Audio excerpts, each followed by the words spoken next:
We all agreed not to do gifts this year, my mom said, as my brother's kids unwrapped iPhones, a $3,000 gaming PC, and VIP concert tickets. You're overreacting, Dad smirked. I just nodded, took my kids' coats, and that night, I ended every shared subscription, card, and payment in my name. By morning, there were 63 missed calls, 2 cops at my door.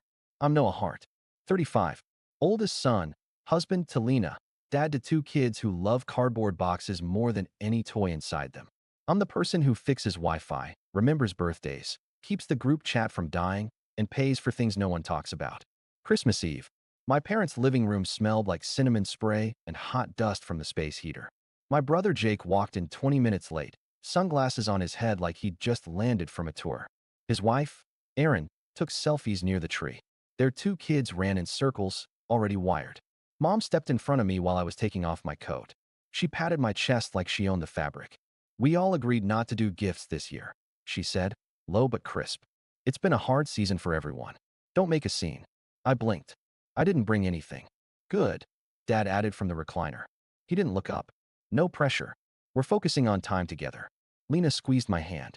Our kids carried in a tin of cookies they'd decorated themselves, blobs of icing, and too many red sprinkles. I felt okay. Relieved, even. No gifts meant no scoreboard.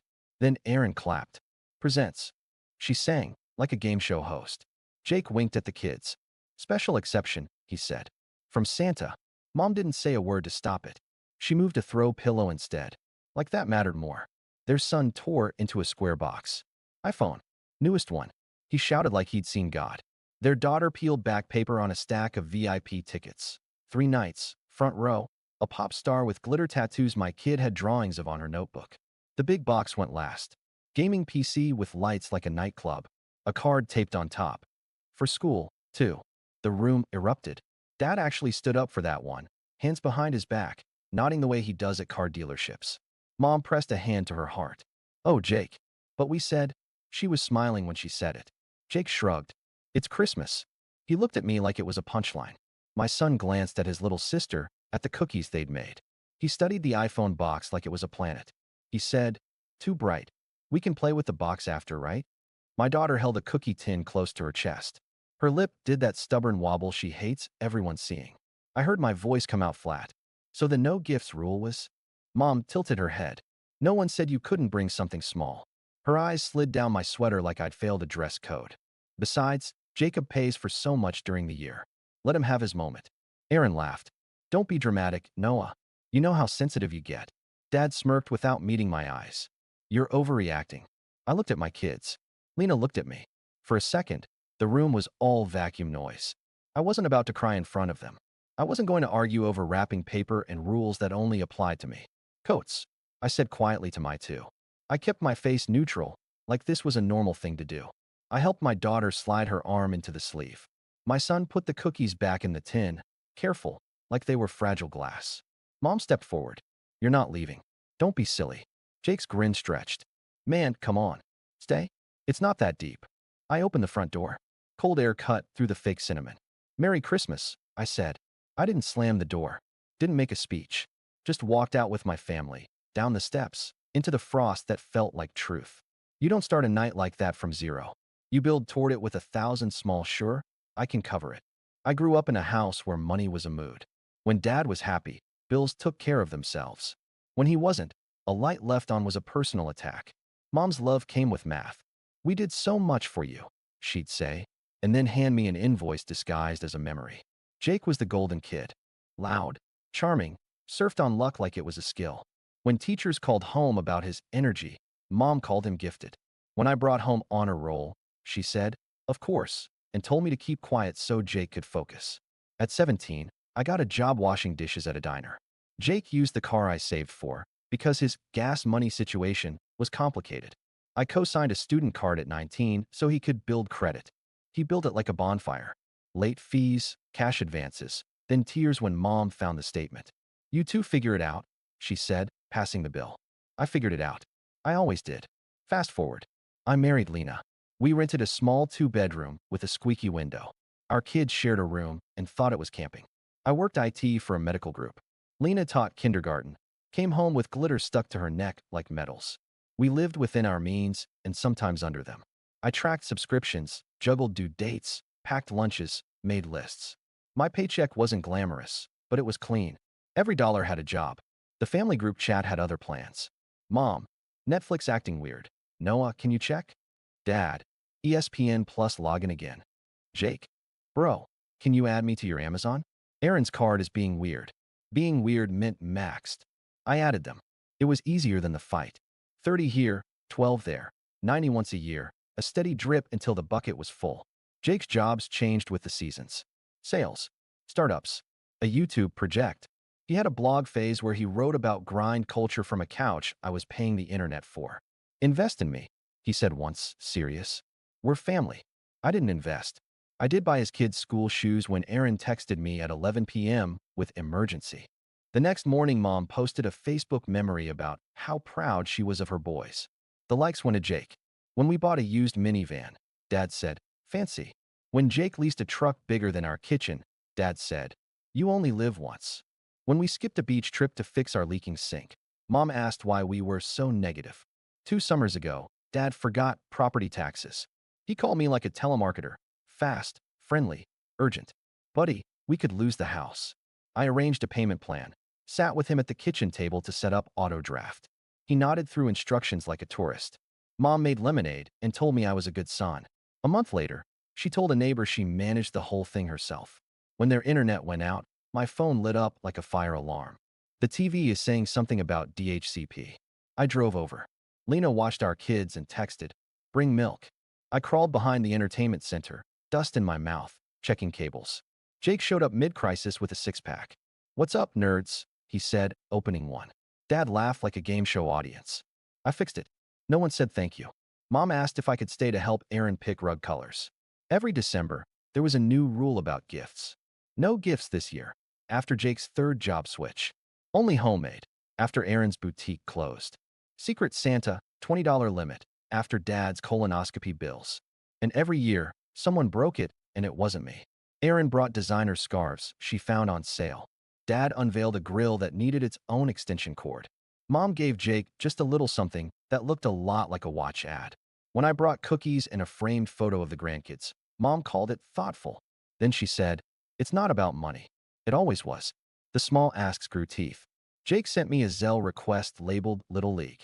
Aaron texted, hey, can you pay the field trip this time? They won't let me sign up without a card, and mine is acting weird. Acting weird. My daughter missed a book fair because our envelope got lost at school. We hugged, and I told her we'd go to the library.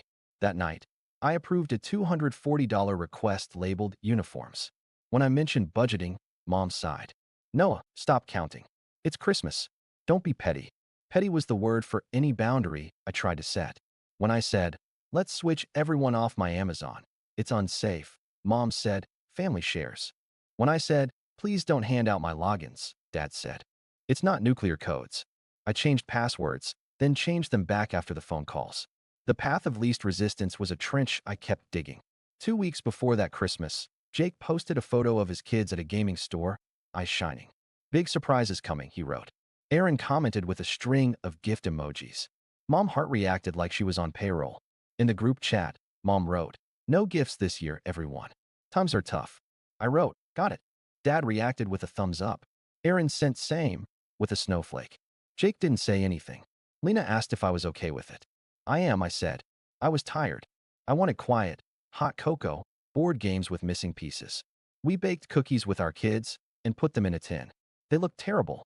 They tasted perfect. I slept fine. And then we walked into my parents' living room, and my son learned what an iPhone looks like when it's no gifts. He watched his cousin's hand wrap around a future he was told wasn't happening. My daughter hugged a tin of cookies and tried not to cry because crying makes grandma say dramatic. People think the worst part is the presents. It's not. It's the story around them. The way my family can bend any rule into a circle that fits around Jake like a halo. The way they look at me like I'm holding a ledger while they're holding love. Back in the car, our kids were quiet. Lena turned on the seat heaters, slow warmth under the cold. No one blamed me. No one said anything. That silence, polite, careful, was the loudest thing I'd ever heard. At home, I put the cookie tin on the counter. The sprinkles looked like someone had bled glitter. My phone buzzed with a text from Mom. You were rude. Then another. We were embarrassed. Then Dad. Grow up. Lena stood beside me, hip against the counter. Say it, she said. I'm done. I didn't raise my voice. It felt like placing a book on a shelf. Final, soft. She nodded. Then do it. You don't flip a table in my world. You pull a thread and watch the tablecloth slide out clean. I opened the family group chat. My thumb hovered. Jake had sent a photo of his son holding the iPhone, 2 fingers up like a trophy. Christmas miracle, he'd captioned. Aaron had added, he deserves the best. I typed, starting tonight, I'm ending every subscription, card, and payment in my name. Please update your own. You have 24 hours to download anything important. After that, my accounts are mine. I didn't press send. Not yet. Old habit. Show mom first. Ask permission without admitting it. Lena watched my hands. You don't need to explain, she said. You've explained for 10 years.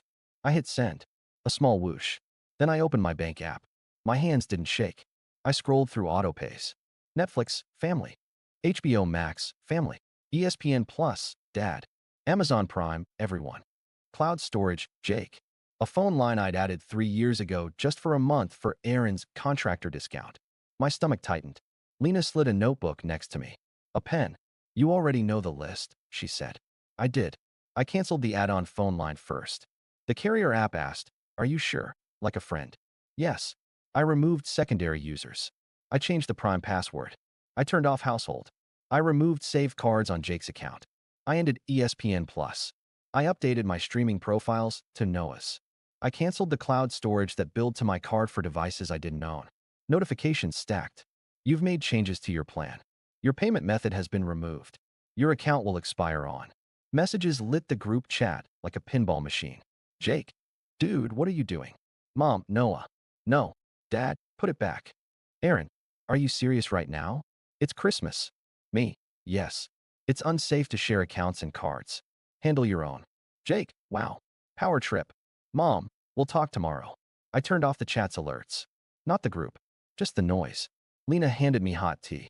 It smelled like mint and a clean page. At midnight, I logged into our joint card and removed Jake as an authorized user. I disabled one-touch ordering on Amazon. I canceled 3 subscriptions I'd forgotten I paid for until the app flashed red. At 12:40 a.m., I saw it. The old gym membership Dad had put on my card after he lost his wallet. He'd never gone. I canceled it. The app asked if I wanted to leave a reason. I typed, no longer useful. I wasn't angry. Anger had been used up earlier, in the space between iPhone and don't be dramatic. This was something else. I felt like I was clicking seatbelts. At 1:12 a.m., Lena went to bed. She paused in the doorway. I'm proud of you, she said. My chest pulled tight in a good way, like a hug from the inside.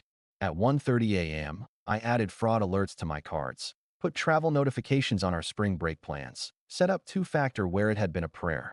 At 2:04 a.m., I opened a new family group. Me, Lena, our kids as a future placeholder for when they're older. I named it Heart Home. I sent one message, movie night tomorrow. Popcorn. Your pick. My son's tablet dinged from the other room. He'd hear it in the morning and smile. By 2:30 a.m., I was done. Not perfect. Done. I slept. At 6:10 a.m., the doorbell rang. The peephole showed 2 uniforms and my parents on the porch like a bad sitcom crossover. Dad had his I'm reasonable face on. Mom clutched her robe like she'd been dragged from bed by injustice itself. I opened the door. Morning. One officer spoke, voice calm. We got a call about a family dispute. Is everything okay here? Mom jumped in. He stole our services, she said, stabbing a finger at me. He locked us out of accounts, and her voice broke perfect on cue. We have grandkids who can't watch their shows. Dad added. He threatened us with money. I looked at the officer. I sent a message last night that I would stop paying for accounts I own. All logins and cards are in my name. There were no threats. Just boundaries. The second officer glanced at Mom. Ma'am, this sounds like a civil matter. Mom's face shifted. He's unstable, she said. We're worried about the children. She tried to peer past me like my living room was a crime scene. Behind me, Lena stepped into view. Ponytail, sweatshirt, calm. Our kids are eating pancakes shaped like snowmen, she said. Would you like one? The first officer did a small smile, like he wasn't supposed to. We don't need pancakes. Dad tried another angle. Son, just turn it back on until after the holiday. No, I said. Jake's text popped up on my lock screen like a comic speech bubble. Put ESPN back or I swear. I flipped the phone over. Mom stared at me like I was a door I should be holding open. Family doesn't do this, she said. Family doesn't make one person pay for everything and call it love, I said. The officer cleared his throat. If there's no threat and everyone is safe, we'll head out. Mom's eyes filled in a way I'd seen 1,000 times. Always time to tilt a room. Noah, don't do this, she whispered. It's Christmas. It is, I said. Go home. They left with a final glare that said this wasn't over. The officers nodded polite goodbyes. The door closed. The house exhaled. My phone buzzed itself dizzy. 63 missed calls, then 70. A vortex. Mom, Dad, Jake, unknown numbers. Aaron went full caps in the group chat. My kids can't watch anything. Jake sent a voice note. I didn't listen. Dad texted, we raised you. Like it was a bill. I made coffee. Lena flipped snowman pancakes, the eyes slightly crooked. Our son asked what VIP meant. I told him it means someone decided you were important. He nodded like that made sense. At 9, Mom called from a different number. I picked up because a clean break meant I could choose my moments. You're humiliating us, she said. I'm not posting anything. I canceled my payments. You're punishing your brother's children. I'm feeding my own. Silence. Then, we did so much for you. You did some things, I said. I did a lot for you. That ledger works both ways. She inhaled sharply. Money isn't everything. It was last night. Click. At 10, Jake called and went straight to attack mode. You petty little. Stop, I said. I wasn't loud. Here's what's true. You used my cards. You used my logins. You didn't ask. You got used to thinking my wallet was a family resource. It's not. Get your own accounts. If you need help setting them up, I'll send you a list. You think you're better than us, he said. I think I'm done being your bank. He laughed like a cough. You want us to fail. I want to stop failing my own family. He tried the oldest tool he had. Mom said you were always jealous. I was tired, I said. We're not doing this. I hung up. I blocked no one. I wasn't running. I just wasn't available. By noon, Mom sent a long message in the big chat, a performance I could have lip-synced to. We love you, but this is not how family acts. Your father and I are disappointed. Jacob is devastated. The children are confused. Please remember all the times we've supported you. It came with a photo of the gift pile from last night, all smiles. I replied once. I will no longer share accounts, cards, or bills. Going forward, any help will be discussed and documented. No surprises. No guilt. Dad texted me privately. You're making your mother sick. Put it back. Me, no. Aaron, guess we know who you really are. Me, yes. Then a strange thing happened in the chat. My aunt, quiet, wallpaper until now, wrote, good for you, Noah. Cousin Ben added a thumbs up. My late uncle's wife, who rarely speaks, wrote, we did this last year. Best decision we made. The thread hiccuped. Mom left the chat, dramatic exit. Aaron followed. Jake renamed it Family, without traitors. Then he left too. My house got peaceful. The kids built a pillow fort. Lena crawled in with them and texted me a photo of 3 heads in a row, all hair and soft cheeks. I saved it. In the afternoon, I opened a spreadsheet. Old pattern. But this time it wasn't for plugging leaks. It was a list of things I could add back to our life now that the drip stopped. Swimming lessons. A new pair of boots for Lena. The library fundraiser my daughter wanted to support with sticker money. A weekend at the cheap cabin by the lake in the spring. I named the file Yes. At 3, Dad left me a voicemail. Your mother is crying. Be a man. I deleted it. At 4, my sister, half-sister technically, on Mom's side, we share a decade of awkward holidays, texted me for the first time in months. I'm proud of you, she wrote. I canceled my Amazon family last year. They still bring it up at Thanksgiving. I bring pie and ignore them. Thanks, I wrote back. She sent a pie emoji and a tiny knife. We both laughed, even in text. By evening, the storm moved from outrage to quiet. They were setting up new accounts, figuring out that free trial means set a calendar reminder. Mom posted a photo of a jigsaw puzzle with half the pieces done. Caption, making our own fun. A dig. I didn't take it. We did movie night. Our son picked an old animated film. Our daughter picked the couch corner that swallows you. I made popcorn in a pot because the microwave version gives Lena a headache. Mid-movie, my phone buzzed with a new number. This is the streaming service. The message read, we noticed you canceled. I laughed out loud. The kids shushed me dramatically. After bedtime, Lena and I sat at the table, elbows touching. I thought your dad would push harder, she said. He will, I said. He needs an audience. What happens now? We keep our money, I said. If they want something, they can ask. If we say yes, it's with boundaries. And Christmas next year? We'll be out of town, I said. The idea landed clean. Somewhere with real cinnamon. We cleaned the kitchen. It felt like wiping off a whiteboard after years of scribbles. A few days later, Mom texted a single line. Are we still invited to the kids' recital? I stared at it for a second. Olmi would read it 3 times, find the trap. Numi read it once. Yes, I wrote. Please don't bring gifts. Just come on time. She replied with a period. Not a yes. Not a no. A period. Fine. Jake hasn't called since the blow-up. He made a story about fake family and haters and posted it on an app one don't use. Aaron liked it with 3 fire emojis. Their kids called our kids to ask if they could still come over to build forts sometimes. Yes, we said. Our door is not a bank. It's still a door. Dad tried one more, be a man, voicemail that sounded like an ad for a timeshare. I didn't call back. I don't need to defend a boundary that keeps my house standing. I keep thinking about my son at the tree, pretending the box was the fun part. I keep thinking about my daughter's grip on a tin of ugly cookies. I grew up trained to believe that love meant proving your worth in small payments. I'm done paying for permission to be respected. Now the house is quieter. The budget is honest. Our kids ask, can we get the hot chocolate with the mini marshmallows? And I say, yes, without checking if Jake needs gas money first. Lena stopped carrying a receipt pile in her purse, just in case. I unsubscribed from a dozen family emails that weren't mine. Last night, my aunt texted me a screenshot. Mom had started her own streaming account. The profile icons were generic, no cute names, just user 1. It made me laugh. They'll survive. They always do when they have to. Here's what I understand now. I can't make my parents fair. I can make my home safe. I can't keep Jake from choosing spotlights over grocery lists. I can choose not to light the stage for him. If my kids learn anything from this, let it be that love isn't a tab you keep open out of guilt.